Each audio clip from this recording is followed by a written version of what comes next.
One of these things is not like the other. Why does my Luke figure have radiant yellow hair when the one on the package shows Luke with brown hair? For that matter, I wondered why I didn't have a lightsaber. At 3.5, I apparently lost mine right off the bat when opening the package, and so I thought mine didn't come with one. But the package showed him with a lightsaber. Was this Kenner Toy Company operating in good faith, I wondered?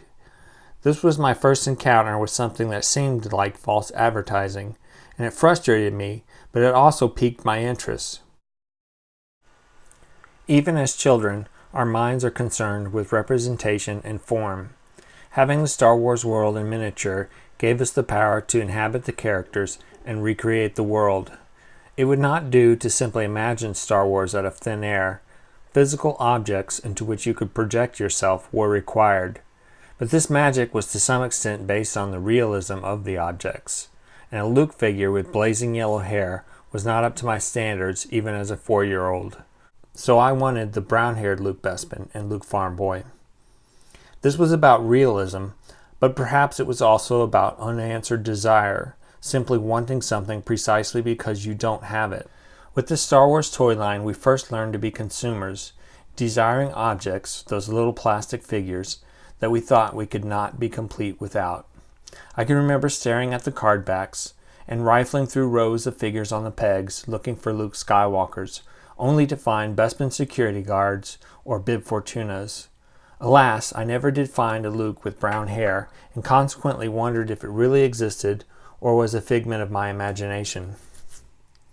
Then came the dark times, the barren years when toys were no longer in stores, and Star Wars became a quest for the Holy Grail.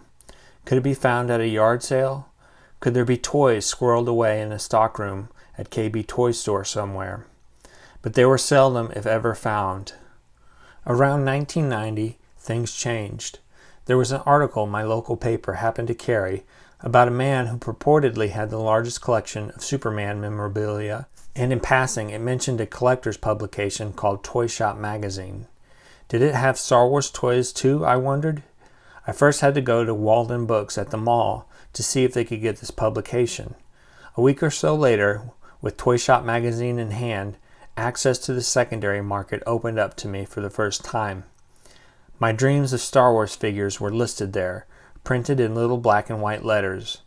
Not only did dealers have Star Wars, you could order individual figures. Not only could I order a Luke Bespin, but I could specifically order a Luke Bespin with brown hair, which I did as soon as I had the money saved up.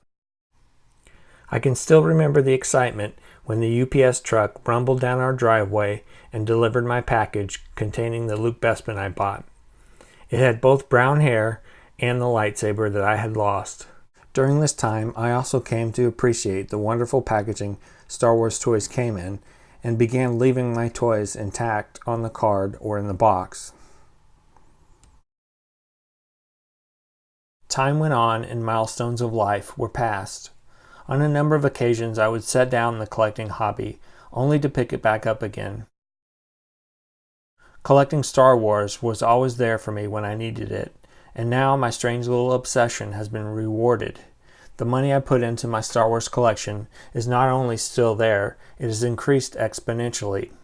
The Luke Bespin figure, which I had paid $30 for, was now worth $700 or more. The reason people collect, however, is because of memories. Whether it was a particular summer day, a friendship, or the time when a loved one was still around, the toys can remind us of the life that went on in the background as we acquired them. They trigger our memories with a richness and texture that might otherwise slip away. Sometimes Kenner made mistakes or changed their mind about what color something should be, but this only whetted our appetite to want to track down the variations and complete our collections. Idiosyncrasies in the production process set into motion interests and passions that last a lifetime. If you liked this video, check out my other vintage Star Wars videos and like and subscribe. Thanks for watching.